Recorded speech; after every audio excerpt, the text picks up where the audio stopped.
Welcome on Texas Football. I'm Bobby Burton, joined by Rod Babers, former Longhorn DB and an NFL player.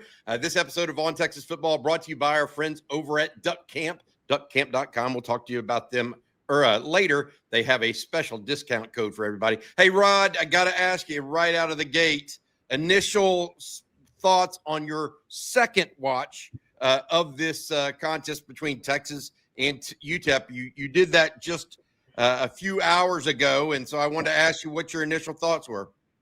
Usually I say it's never as bad as you thought or never as good as you thought.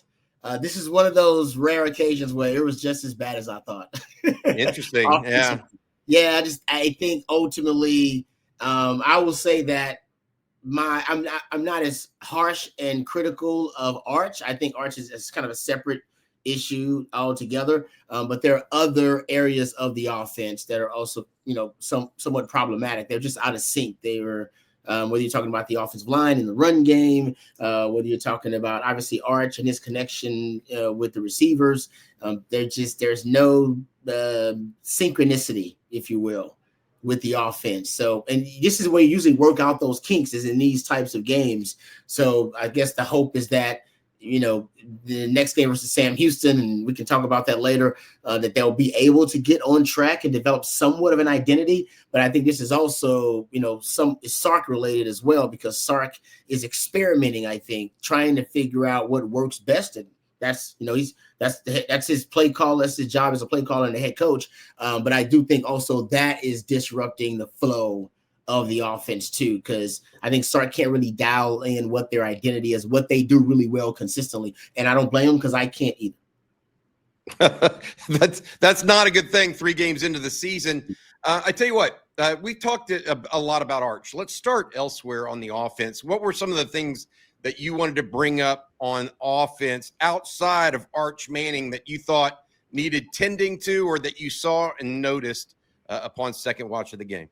Well, it was clear with the running game, and they obviously ran for over 200 yards, but averaged a little over 4 yards per rush. So it wasn't necessarily a consistently dominant running game. But I do like what I saw from James Simon. I mean, he looked really, really good for a young back. Love his yards after contact too. Ended up with 67 yards after contact. Was great. After being able to, break through from the line of scrimmage, get to that second level. Arm tackles didn't bring the young man down. I think that was a good boost, but it's clear that the identity of the run game somewhat depends on the running back they have.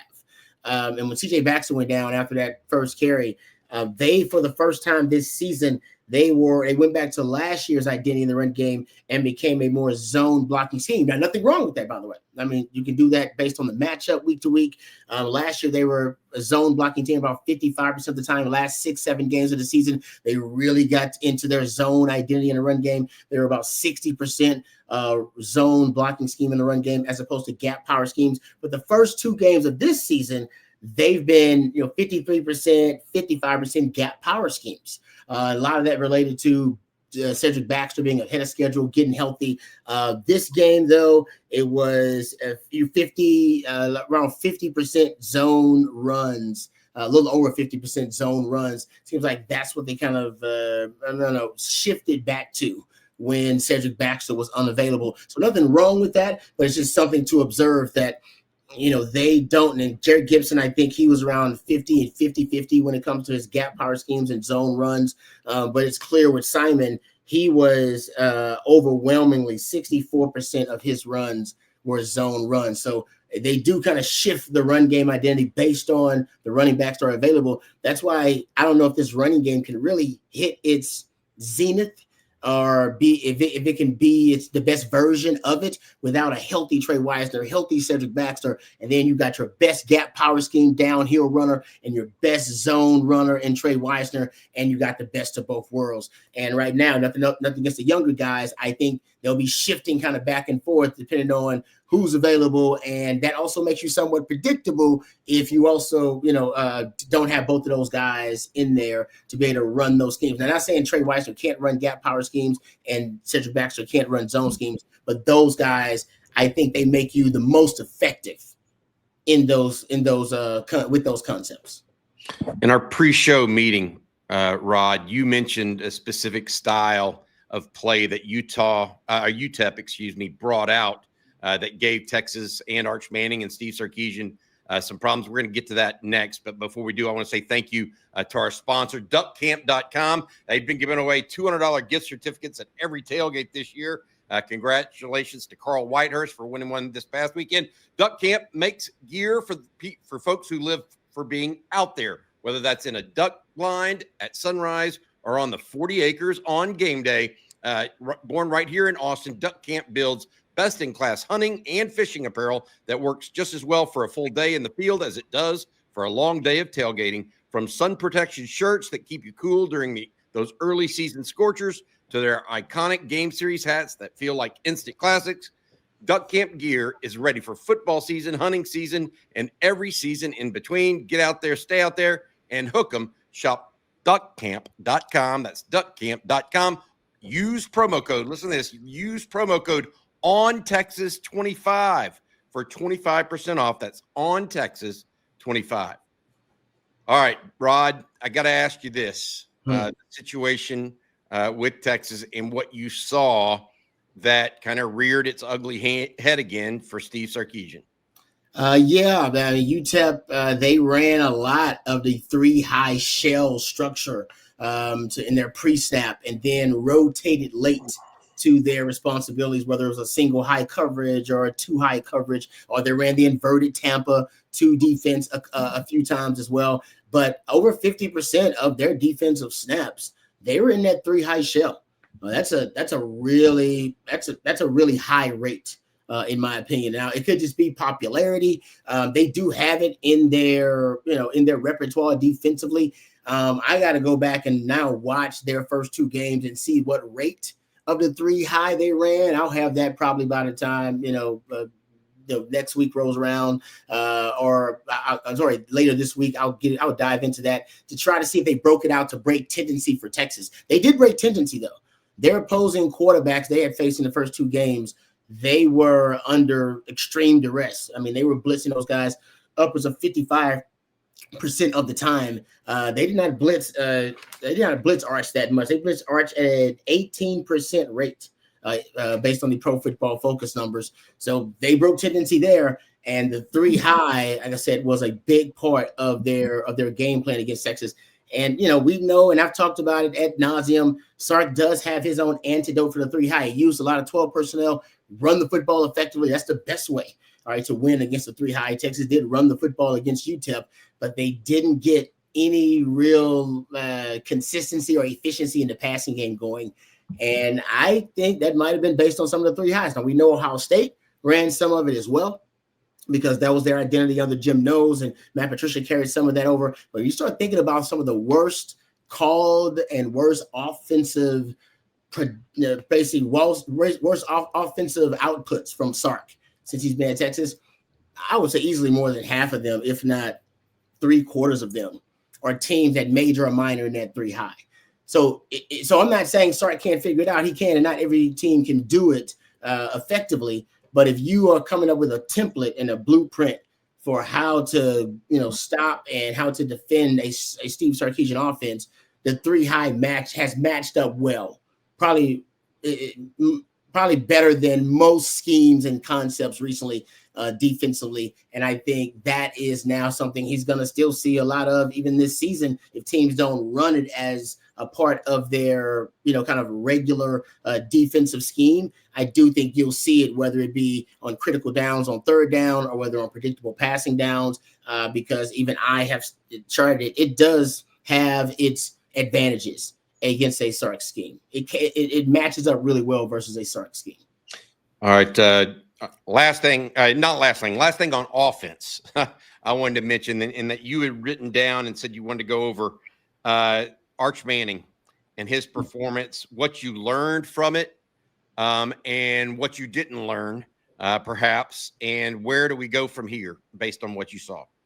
I will say that I had preached, that Sark should put him in more straight drop back situations, and not that Sark is listening to me, but I do think Sark was watching the film and going, you know what, he seems more comfortable in straight drop back. So according to Pro Football Focus, 81% of his dropbacks were with no RPOs and no play action pass. That's the highest number so far this season. That was 52% versus San Jose State. It was at 70% versus Ohio State. So I think Sark tried what I suggested, and it didn't work out very well. I mean, he was only, I think, 8 of 20 on those straight drop back attempts. Not great. I still think he's really good in straight drop back situations. But in this game, that did not necessarily translate. But I'll give Sark credit for at least going with what I think is one of the more comfortable areas for him offensively right now, without having to reset with the play action pass and RPOs and turn your back to the defense and all that kind of stuff. So I also say that Sark, I did think, schemed open some easier completions for him in this game too. The swing screen came back. Where he just kind of tosses it right out there to the running back with blockers in front. It's a beautiful play, basically just an easy run play. They had one of their better wide receiver screens, I think, in this matchup with Wingo on the outside. They're going to need that, guys. The truth is, he is struggling to complete passes past 10 yards. I went and looked at it. If you go look at passes, past 10 yards in the second half of that game, Texas only targeted one receiver. So there was one pass attempt past 10 yards in the second half. That if that doesn't show a lack of trust, I don't know what and it's against UTEP. It'd be different if it was against somebody that's against UTEP. To me, that shows you that Sark didn't really trust his quarterback in that game, especially in the second half, to be able to complete a high level vertical passes down the field. And we all thought that's the strength of Arch Manning. So he's going to scheme open a lot more easier completions. And I know when your quarterback is off and Arch was off, because Sark did scheme open some really, I thought, great opportunity, especially the 4th and 3 with Parker Livingstone running wide open on the flat route. The Parker Livingstone 4th down where they go deep. You could have put that anywhere. You could have put it on the line. You could have put a little air under it, and he just missed them. So it is clearly a mental thing with Arch Manning. Like that, the throws are there. I think Sark can help him out a little bit more, but at this point, it's hard for me to criticize Sark for the play calling when Arch can't make some of the more basic throws. So you got to make it even more basic for him. Like I said, some of those easy completions behind the line of scrimmage within 5 yards, and Sark did that in the second half. I know that's kind of a sad reality, but I think that's where you are. You got to get back to the most rudimentary goals on offense, which are, can you convert a third down? Can you extend drives? And no matter how it looks, it ain't got to look pretty. It ain't got to be the pro style thing. You see it in the second half. What do you do, guys? Quarterback run game. I got a stat for you that'll blow your mind. 7 design runs in that game for Arch Manning.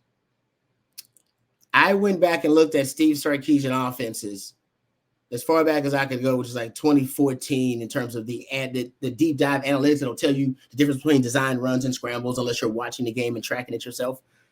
That's the most design runs any Sark quarterback has had in the last 10 years. Wow. Whether he's an OC, play caller, or head coach. Because he always says, we don't major in quarterback run game. Well, you know what? In that game, guys, I don't want to say he was desperate. I'll just say he got to a point of frustration. He decided, forget it. I'm just going to run the quarterback. I got to move the chains. And he ran Arch Manning in the second. I think he had 4. What is that kind of? There are 3 design runs for Arch in the second half. Actually, 4 overall because Caldwell had 1. So there were actually 8 quarterback design runs in this game for a coach who mocks the quarterback run game. Saying, nah, we don't major in that. Well, I think now his offense is so inept at this point. That's how I'm saying, I'm not gonna say desperate. That's how frustrated he is that he is now going to something, guys, that he never said he would be, something that he would major in, which is a quarterback run game oriented offense. But believe it, it will be, because you need it desperately. You have to have that +1 to run game. Otherwise, I don't know if this offense has enough juice to keep drives alive without it. Rod, you're a former pro player. Clearly Arch has more talent than he is showing. Yep. Is it based on your rewatch and your analysis of the situation? Is this a lot of this in his head? And it's just carrying over to the field. I mean, what is your diagnosis at this point of the issues that Arch Manning is showing us?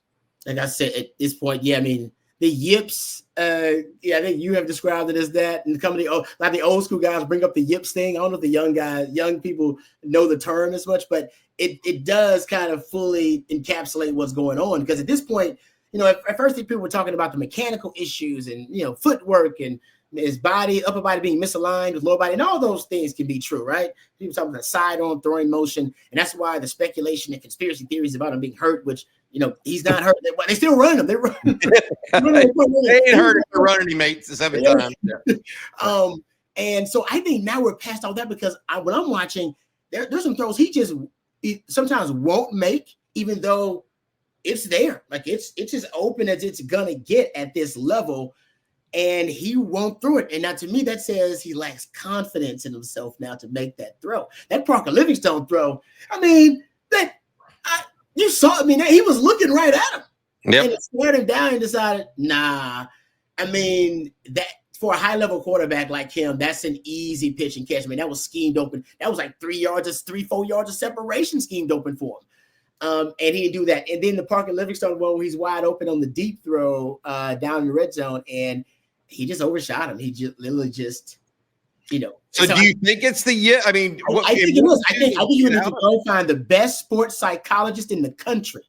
I don't know he or she is. They're out there, and I guarantee they got a clientele list of the best. All right, of all all these great celebrities in sports who they've had to work with that have had to deal with issues like this.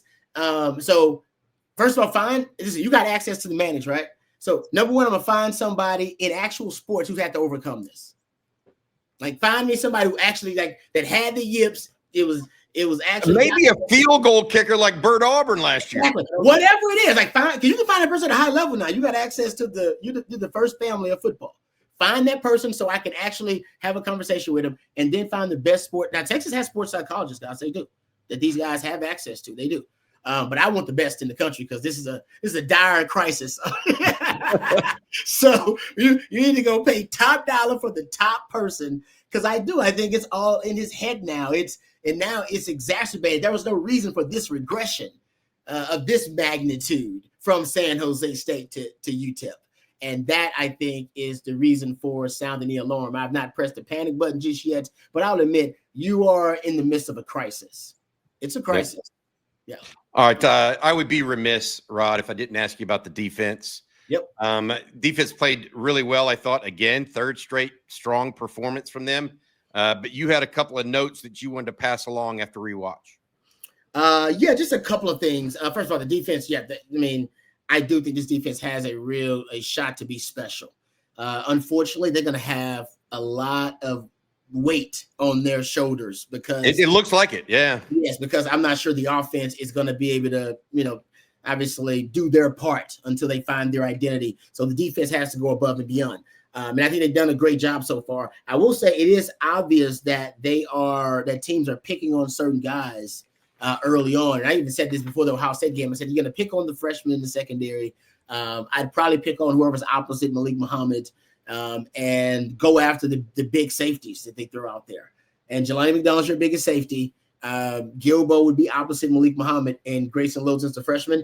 And if you go look at the target distribution so far this season, that's exactly how it lays out. You have Grayson Littleton so far. He has basically been your most targeted player in the first 2 weeks of the season. Pro Football Focus has him currently right now with 23 targets on the season so far in 3 games. And so more than 7 a game. Yeah. That's a lot. And so he's done great. He got an interception this past game. He's got a PBU from that Ohio State game. He's making plays on the ball. Gilbo, they're going after opposite Malik Muhammad. That makes sense too. Gilbo's giving up right now about over 10 yards per target. So you're getting more bang for your buck when you target Gilbo. But so Gilbo's got to clean up some of that. And Jelani McDonald, he looks like a linebacker out there. So I think they just go at him. They're like, man, come on, we got to be able to win against this guy. And I think a lot of times they're mistaken because Tony McDonald looks great out there, by the way. He looks, to me, he stood out rewatching the film. Just want to throw that out there. He looked fantastic. There was 3 plays where I think he made the tackle in 3 straight plays. And got the interception. There was a play where they ended up calling pass interference on Gilbo, I think. Yep. Yeah. He didn't even really need to do that because Jelani McDonald had him right over the top. It was a great range. Go look at where he comes from to kind of get over the top of that play. I just think he's playing at a really high level right now. He's confident too. You can watch him play and tell that he's playing like a confident player. And that's, it's crazy how you can see, and you see it with Arch, where you see the lack of it. When you look at the player and go, ooh, he's playing with confidence. It's a body language, it's a swagger, and you need more of that right now on offense. You don't have enough of those guys on offense who are playing with confidence and playing with that swagger. On defense, man, I see a ton of guys playing with that kind of swagger, and you need more of it on the offensive side of the ball. All right.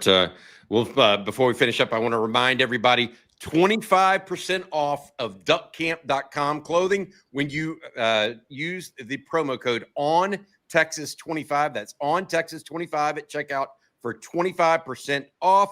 Duck Camp gear is ready for football season, hunting season, and every season in between. Get out there and stay out there and hook 'em. Shop Duck Camp at duckcamp.com. Rod, final thoughts before we let folks go here this afternoon. Anything you want to add to what you had previously discussed?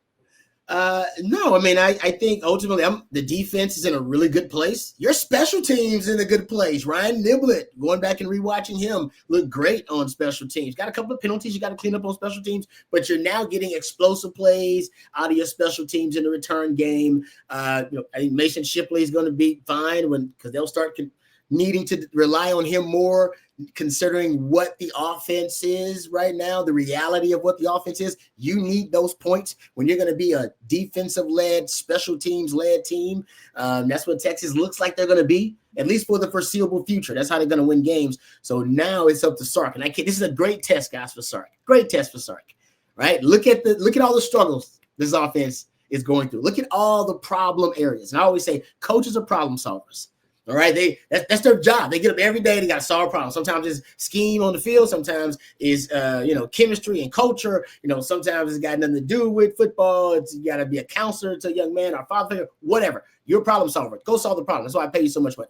And then I think for Sark right now, that's why this is a great test for him, because the offense is in crisis right now, and there are a lot of problem areas.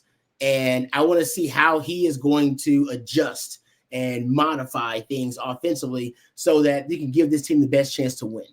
And that's what I'm looking forward to. I think he's up to the task, but it is a Herculean task at this point, looking at what they have offensively, especially if they continue to have the injuries. Yeah, I was going to say, that's what I wanted to ask you. The last piece is how much of the injury bug is biting Texas right now, with Moore, Mosley, and then both Baxter and Weisner. But we'll save that for another time. We'll save that for another time, dude.